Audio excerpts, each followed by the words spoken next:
Smith চটে গিয়ে ছেলে দুটোকে ইংরেজিতে একটু কড়াভাবে বকে দেবেন বলে ঘুরে দাঁড়ালেন এবং তখনই বুঝতে পারলেন যে ছেলে দুটোর মন্তব্যের লক্ষ্য তিনি নন, বরং মিউজিয়ামের যে কয়েকজন কর্মচারী তখন পিতলের জিনিসপত্র পরিষ্কার করছিল তাঁদের একজন। ছাত্র দুটি একটু পরই সেখান থেকে চলে গেল।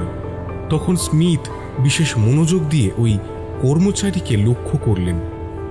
তাঁর দেখা অনেক মমি ও ছবিতে প্রাচীন মিশরীয়দের শারীরিক বৈশিষ্ট্যের সঙ্গে এই লোকটার চেহারার অদ্ভুত মিল। কাটা কাটা মুখের গড়ন, একটু চওড়া কপাল, গোল থুতনি এবং গায়ের কালচে রং। লোকটি অবশ্যই মিশরেরই হবে, স্মিথ নিঃসন্দেহ হলেন।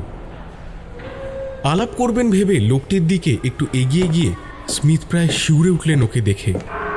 মুখটা যেন সাধারণ মানুষের নয়, প্রায় অতিপ্রাকৃতিক। ওর কপাল ও চোয়াল এত মসৃণ যে সেগুলো যেন চামড়ার নয়, যেন পার্চমেন্ট কাগজে তৈরি, পালিশ করা। চামড়ার ওপর রোমকূপের কোনো চিহ্নই নেই, চামড়াতে নেই কোনো স্বাভাবিক আর্দ্রতাও। কপাল থেকে থুতনি পর্যন্ত অজস্র বলি রেখা। কোনো রকমে আলাপ শুরু করার জন্য লোকটিকে জিজ্ঞাসা করলেন স্মিথ, আচ্ছা, এই পিতলের জিনিসগুলো কি মেমফিস থেকে পাওয়া? অন্যদিকে তাকিয়ে জবাব দিল লোকটা, আচ্ছা, আপনি কি মিশরের লোক?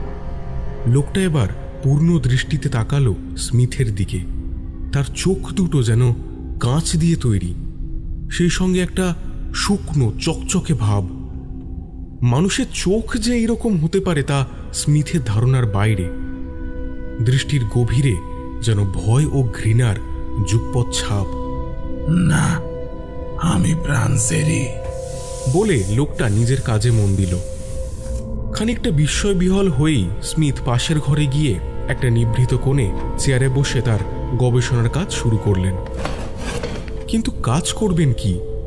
মন পড়ে আছে ফিংসের মতো অদ্ভুত মুখের অধিকারী সেই লোকটার ওপরে।